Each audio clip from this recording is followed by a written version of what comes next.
पूर्णमदः पूर्णमिदं पूर्णात् पूर्णमुदच्यते पूर्णस्य पूर्णमादाय पूर्णमेवावशिष्यते।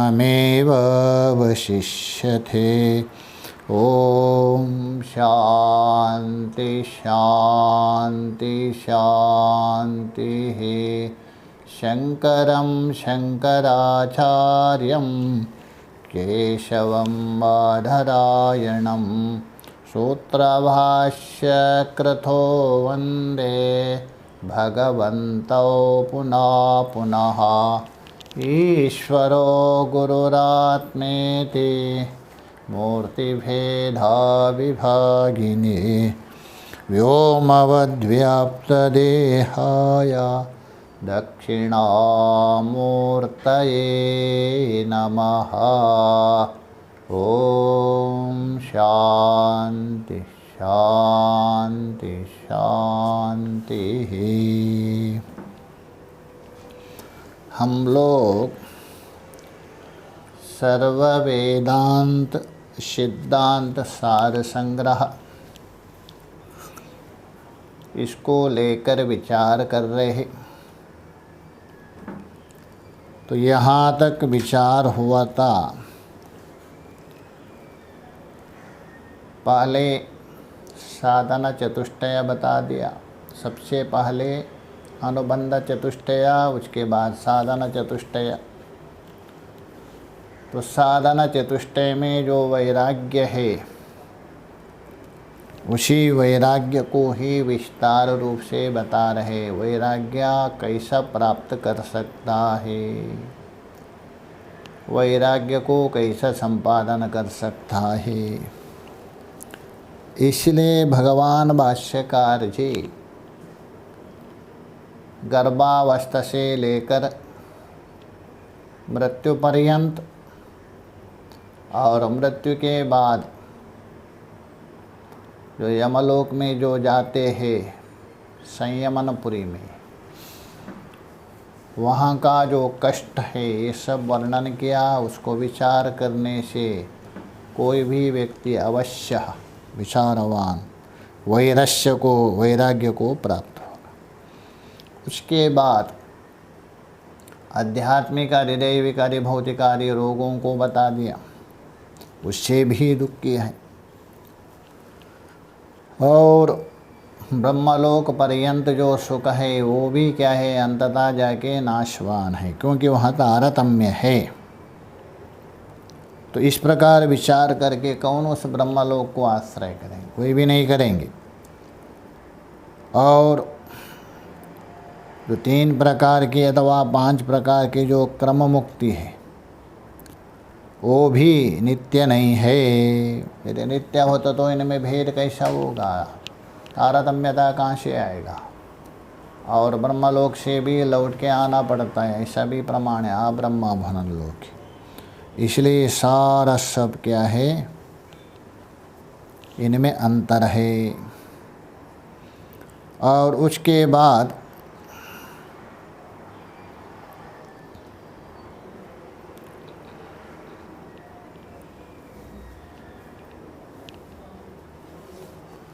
तो यहाँ बता दिया संसार में जो गति का तारतम्य है, न्यूनाधिक, ऊंचा नीचे आदि से युक्त, और कर्म का फल, ये भेदभाव देखा जाता है। स्वर्ग भी देखिए, भले वहाँ स्वर्ग का खूब वर्णन किया है, किंतु अंततः जाके स्वर्ग भी अनित्य है। श्रुति में स्पष्ट बताया, अन्यो अतो अन्यदार्थम, सारा मिथ्या है। हाँ, इस सांसारिक सुख के अपेक्षा कुछ स्थायी भले ही हो, किंतु आत्यंतिक नित्य नहीं है। तो इसलिए ये विचार करके, चिंतन करके, कौन पुरुष वैराग्य को प्राप्त नहीं होगा, अतः अवश्य होगा। और कौन पुरुष इस विवेकी घर में आसक्ति कर सकता है। अर्थात इसको लेके हम विचार किया था थोड़ा सा जल्दी से, दोबारा लेके उसी कोई विचार करेंगे 40वें को ले। कल तो हुआ था ऐसा, तो इसलिए यहाँ बता रहे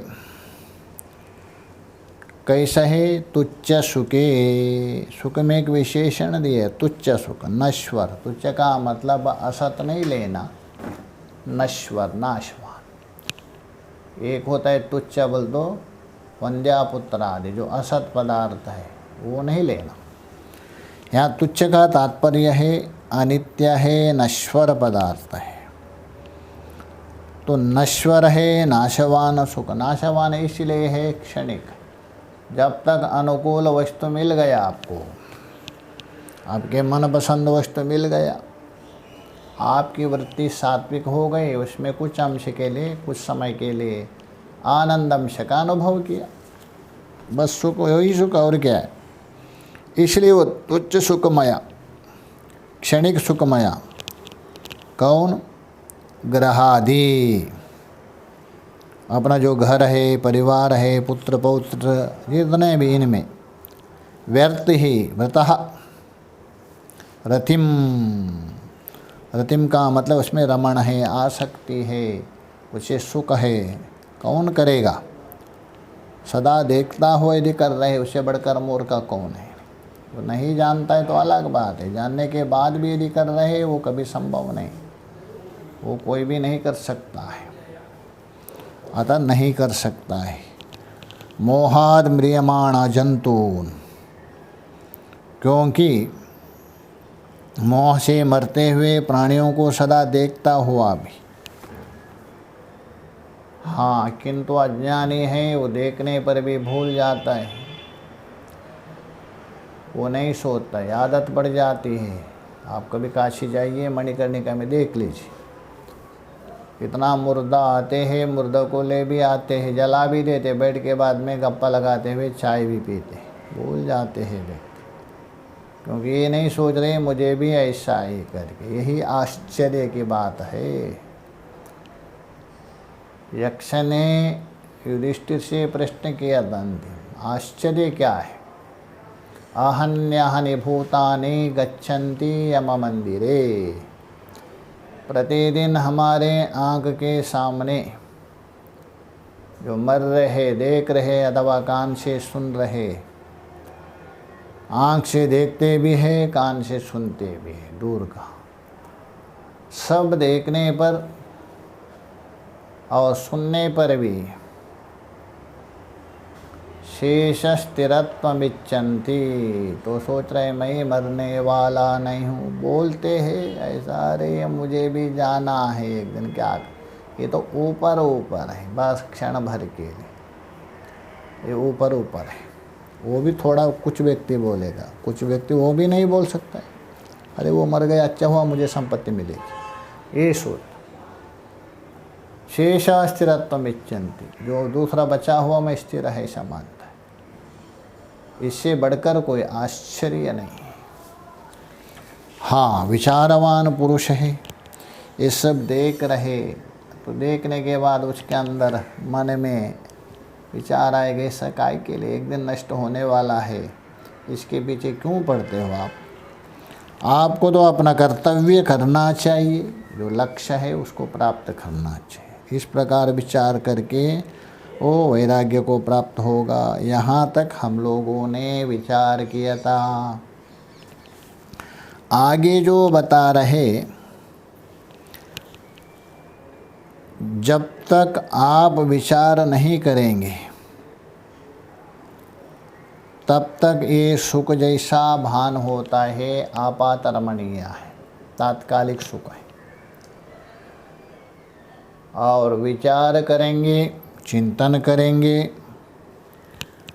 तो ये जितने भी पदार्थ हैं तो आपको मोहित नहीं कर सकते।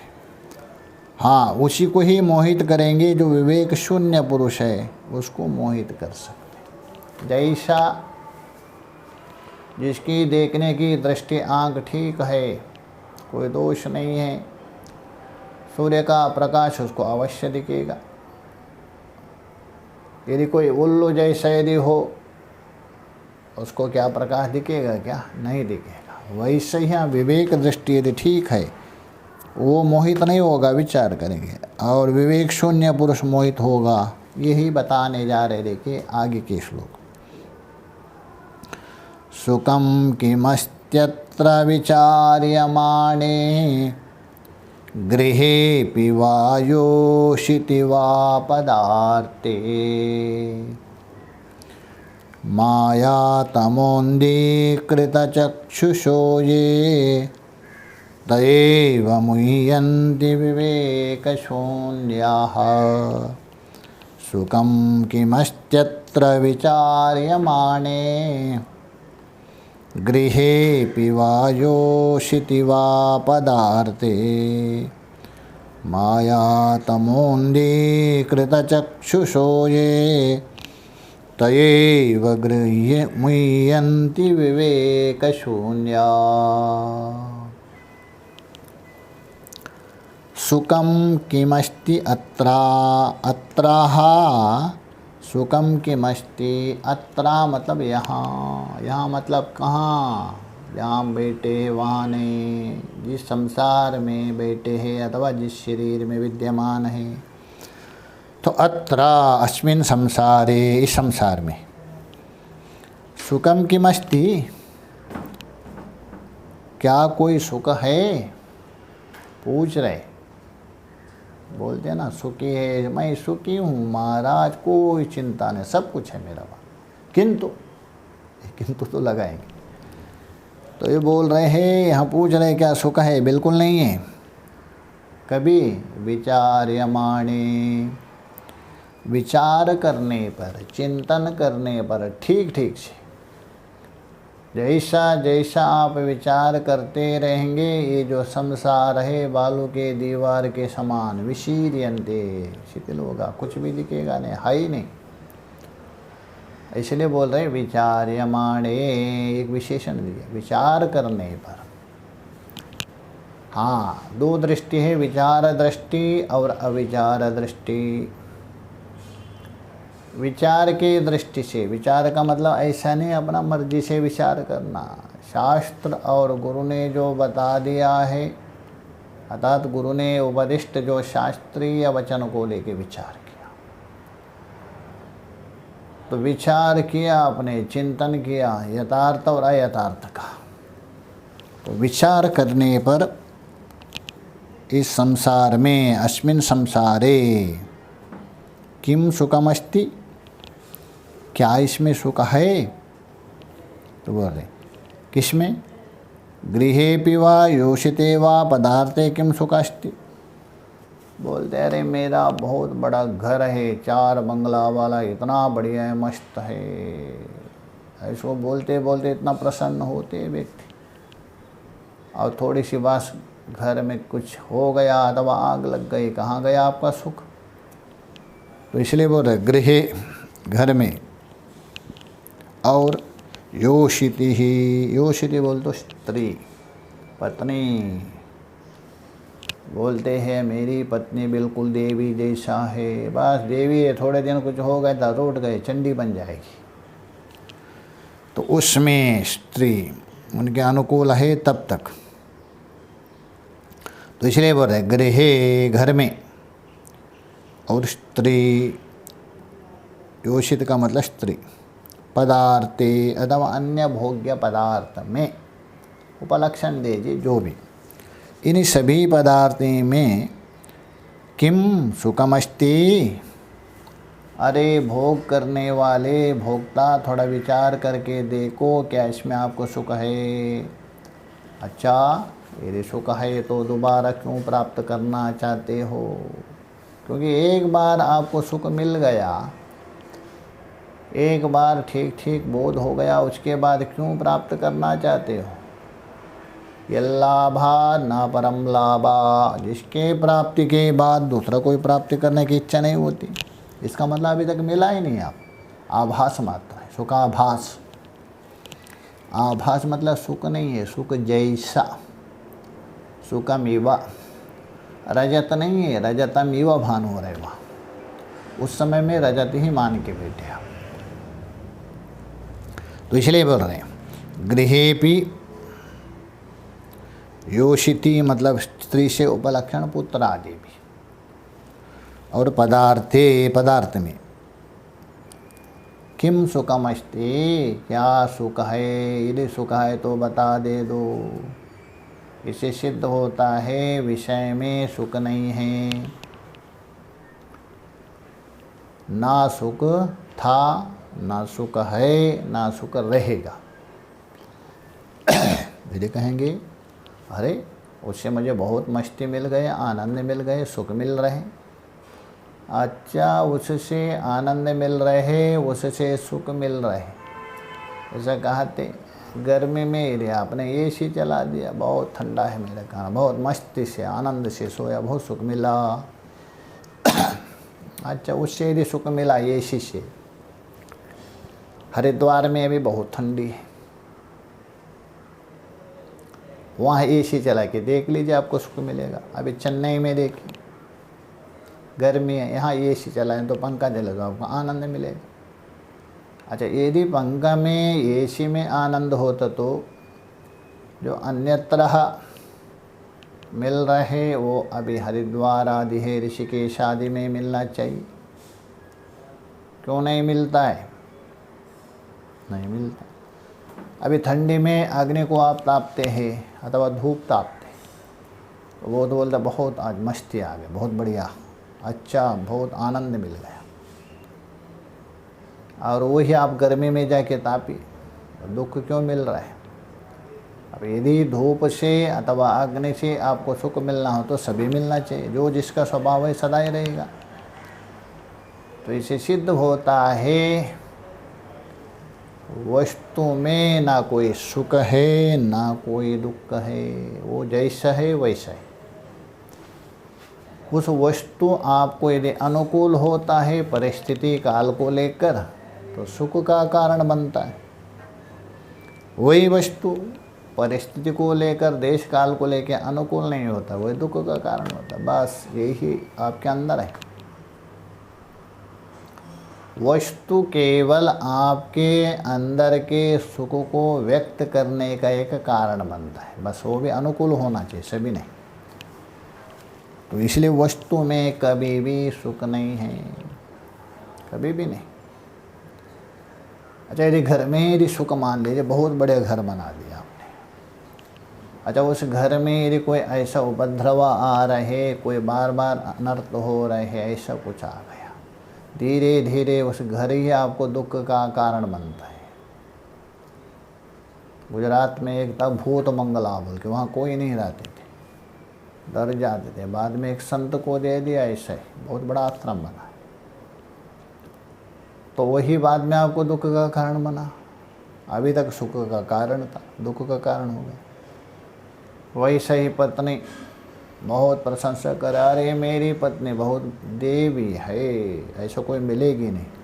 धीरे धीरे दिन बढ़ गया, वो देवी से क्या है, भयंकर हो गए, आपका विरोध गई, आपके प्रतिकूल हो गई। अभी तक आपका सुख का कारण थी, अभी दुख का कारण, यहाँ तक हो गए, उसको छोड़ने तक आपने निर्णय ले लिया, कहाँ गया? तो इसलिए यहाँ बता रहे सुख है नहीं, ये केवल आपका मन के कारण, आपके अंदर जो पड़े हैं अनुकूल प्रतिकूलता को लेकर ही हो रहे, वस्तु केवल निमित्त मात्र है। इसको यहाँ बता रहे क्या सुख है, मतलब नहीं। माया तमो अंधीकृता चक्षुषा, स्पष्ट कर रहे हैं। जो माया, माया का मतलब है अविद्या। सत्व रजो तमो गुणात्मक जो अविद्या रूप अंधकार है, वही अंधकार है। उस अंधकारों से, तो ये बोल रहे माया तमो अंधीकृत चक्षुषो, तो अविद्या रूप माया रूप अंधकारों में क्या हो रहे, दृष्टिहीन है, विचार करने की दृष्टि नहीं है। आपका विचारात्मक दृष्टि, प्रकाशात्मक दृष्टि उस अंधकार से आच्छादित हो गई। ये ऐसा जो दृष्टिहीन है वे कौन? विवेक शून्य पुरुष, जिसके अंदर विवेक नहीं, ऐसा पुरुषों में, ऐसा जो पुरुष है ते विवेकहीन पुरुषा विवेक शून्य मुह्यन्ति, उन पदार्थ में मोहित हो जाते हैं। ऐसा मोहित हो जाते हैं, उनके बिना मैं नहीं रह सकता हूँ, व्यर्थ है। ऐसे लोग हैं, समझाने पर भी नहीं समझते हैं, बस उसके बिना हम नहीं रह सकते, नहीं रह सकते। अच्छा नहीं रह सकते तो क्या करेंगे? जाओ और क्या करें? आप समझा करके थक जाते हैं, विचार करेंगे नहीं कोई तो क्या करे किसी को। इसलिए विचार होना चाहिए, इसलिए विचार तो आप पहले से डाल दे दो, बाद में संकट उपस्थित होने पर आप विचार करेंगे तभी संभव नहीं है। प्रोद्दीप्ते च भवने कूपखनने प्रत्युद्यमा की दृशा, भर्तृहरि बोल रहे हैं। आपके घर में आग लग गई, भयंकर बवंडर हो गया, अभी उसको बुझाने के लिए जो कुआं खोद रहे तो उससे आग नहीं बुझेगा, आपका घर जलेगा उल्टा। इसलिए कुआं खोद के पहले दे रखा हो, आप घर बचा सकते हो। वैसा ही शरीर में आग लग गई, उसके बाद सोचे साधना के द्वारा शांत नहीं हो सकता है। तो इसलिए यहाँ विचार करो, चिंतन करो। अर्थात ये शरीर मिला किसके लिए है, इसका तात्पर्य क्या है और मेरा स्वरूप क्या है, ये बता रहे। और जब तक आप विचार नहीं करेंगे, जो दृष्टि का विषय बन रहे ये आपको शोभनाध्यास है, आपात रमणीय दिखेगा। अर्थात ऊपर ऊपर सुंदर, विचार करने पर उसमें कुछ है ही नहीं। उसी को ही यहाँ एक दृष्टांत के द्वारा भगवान भाष्यकार जी समझा रहे, कैसा है वो करके आगे के श्लोक में। अविचारित रमणीयं सर्वा मुदुम्बर फलभोगं भोग्यम अज्ञानमुपभोग्यं न तो तज्ज्ञानं योषिति वा पदार्थे।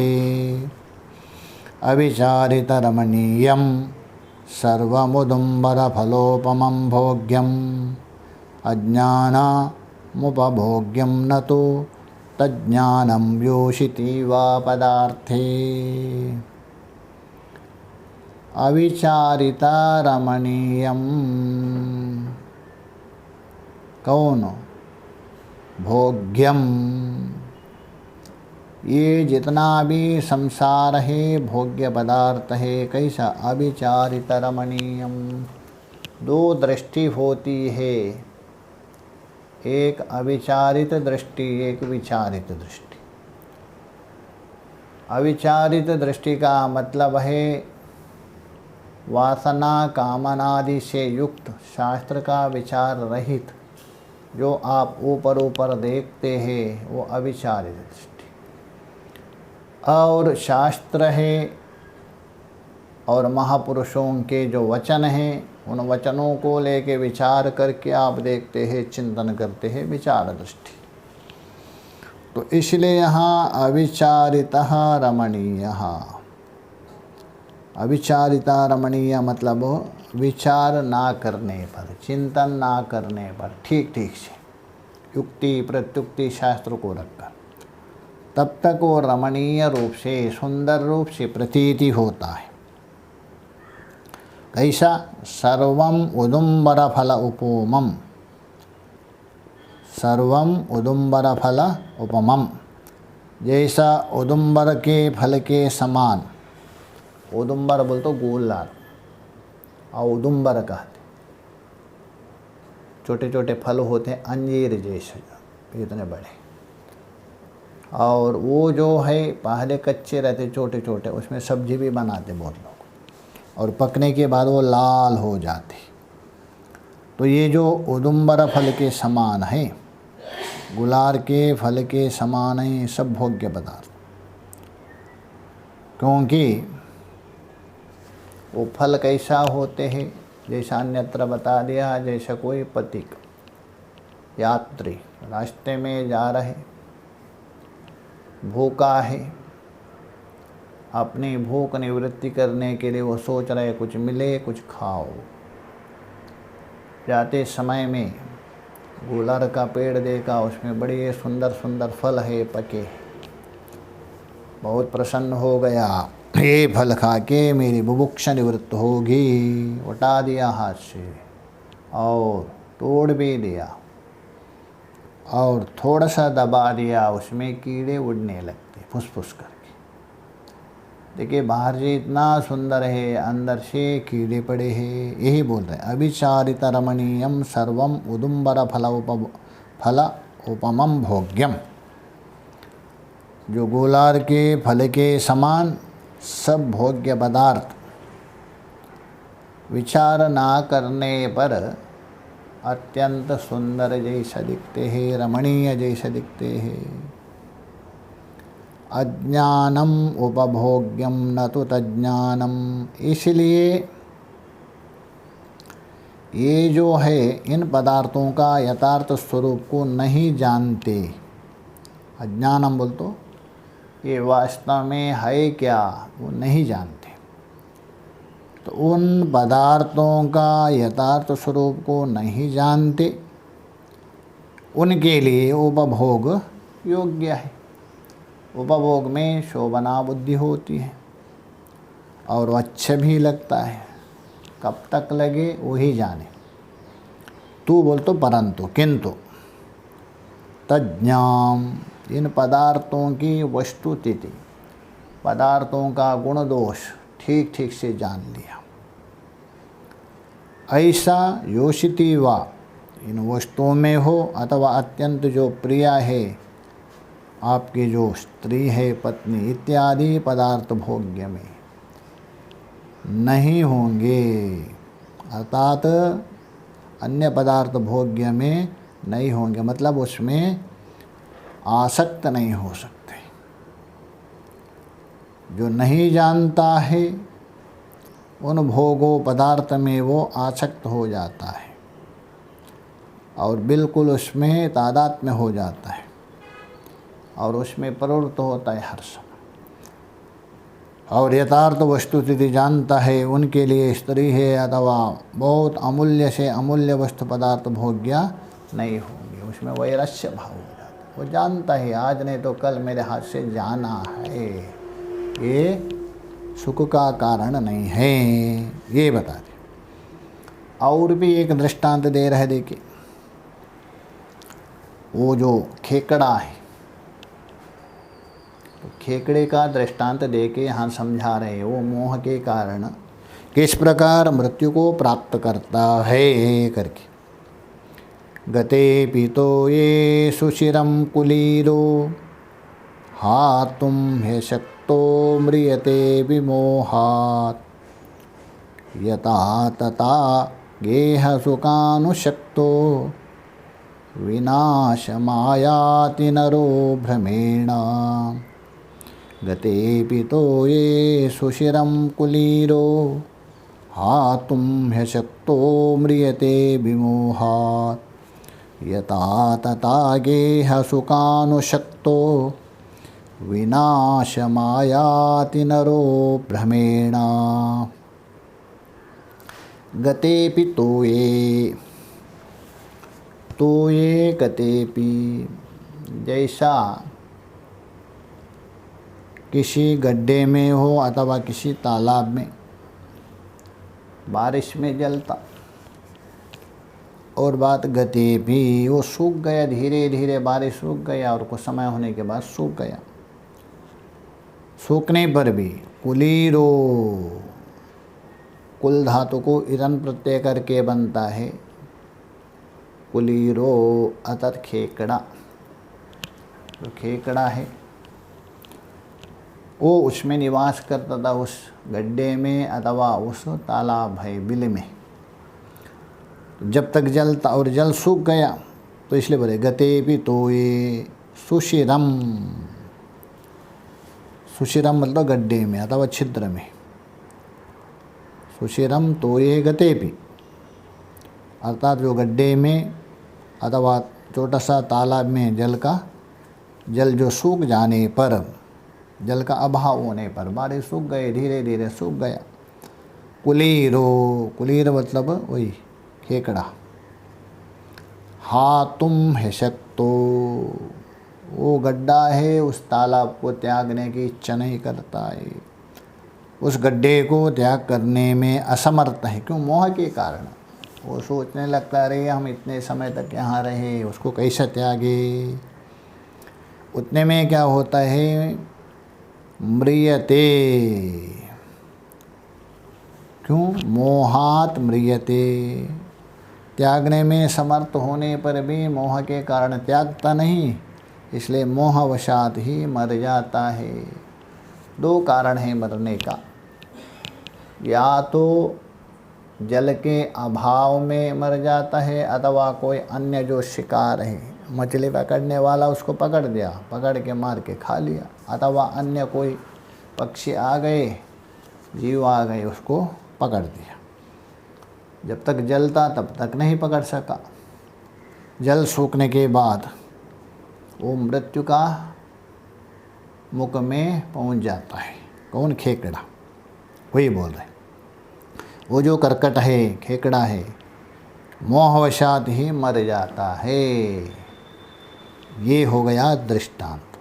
यथा, ऊपर के साथ अन्वय करो, तथा वैसा ही गेह सुखानुशक्तो, अपना घर है, अपना परिवार है, सगे संबंधी है, उनमें आसक्त जो व्यक्ति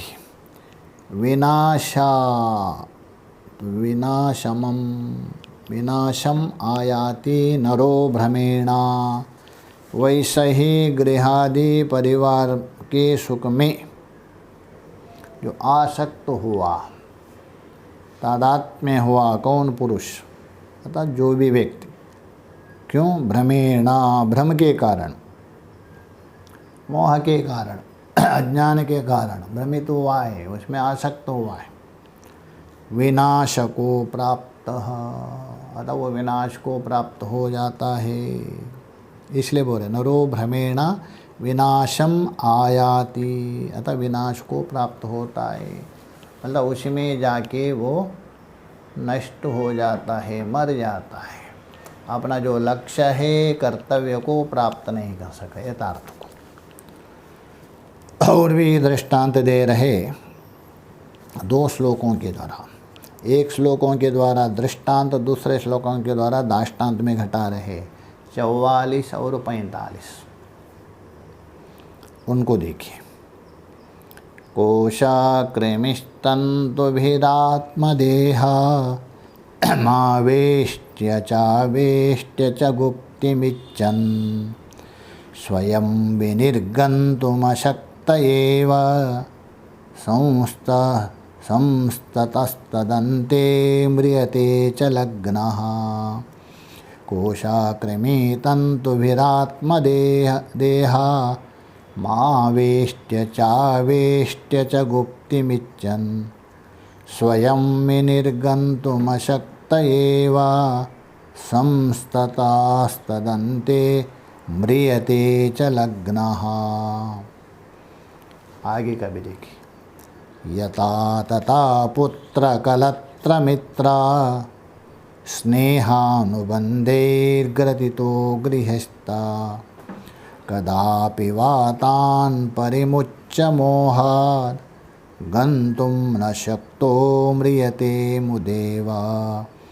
यथा तथा पुत्रकलत्रमित्रा स्नेहानुबन्धैर्ग्रथितो गृहस्था कदापि वा तान् परिमुच्य गेहात् गन्तुं न शक्तो म्रियते मुदेव। एक तो कर्कट है, अर्थात खेकड़ा का दृष्टांत दिया, मोह के कारण वो नहीं त्याग सकता है, वो मृत्यु का कारण बनता। और दूसरा देखिए, कोशकृमि, रेशम का कीड़ा, उसको बोलते कोशः, तो कोश बनाने वाला, रेशम बनाने वाला कीड़ा। तो कोशकृमि तंतुभिरात्मदेहम आविष्ट्य, वो रेशम का कीड़ा क्या करता है, जो अपने लार रूप तंतुओं से, जो लार निकलता है उस तंतु से, धागे से अपने को लपेट देता गोल गोल गोल गोल करके। तो इसलिए बोला देहम आविष्ट चा, लपेट लपेट करके, बार बार उसको लपेटता गोल गोल गोल गोल करके। क्यों? गुप्तिमिच्छन, ऐसा क्यों करता है वो? अपने ही लार से ही धागा बना करके उसको बार बार लपेट लपेट करके क्या करना चाहता है? गुप्तिमिच्छन, अर्थात रक्षा की इच्छा करता है। मैं सुरक्षा रहूं, मुझे कोई ना मारे, मैं सदा रहूं, इसलिए उसको लपेट करके अपना रक्षा करना चाहता। किंतु किया था रक्षा के लिए, वही उसका भक्षक बन जाएगा, अर्थात मृत्यु का कारण बन जाता है। वही बोला स्वयं विनिर्गंतुम अशक्ता, परंतु अपने जो सूत से बने हुए जो गोला है, जाला है, उससे निकल में स्वयं असमर्थ होता है। जिसलिए बोलो स्वयं विनिर्गंतुम अशक्ता, बना दिया स्वयं, उसी जाल में फंस गया वो कीड़ा, निकलने में समर्थ नहीं। अशक्त एव सन, अशक्त होते हुए। ततस्तदन्ते म्रियते च लग्ना, उसके अनंतर उसके भीतर ही वो संलग्न हुआ मर जाता है। अथवा जो रेशम को चाहने वाला व्यक्ति उसको पकड़ करके गर्म जल में डालता है, उससे रेशम बना देता है। दोनों तरफ से मर गया, एक तो स्वयं मर जाएगा या तो दूसरा उसको मार देगा, क्योंकि रेशम उससे कौशिकीय वस्त्र बनते। तो इसलिए बोला स्वयं विनिर्गंतुम अशक्य वसन तदान्ते म्रियते च लग्ना।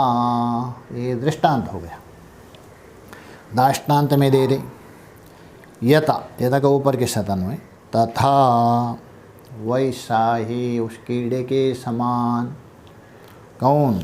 ये जीव रूप कीड़ा, जंतु नाम कह दिया, ये भी जंतु है।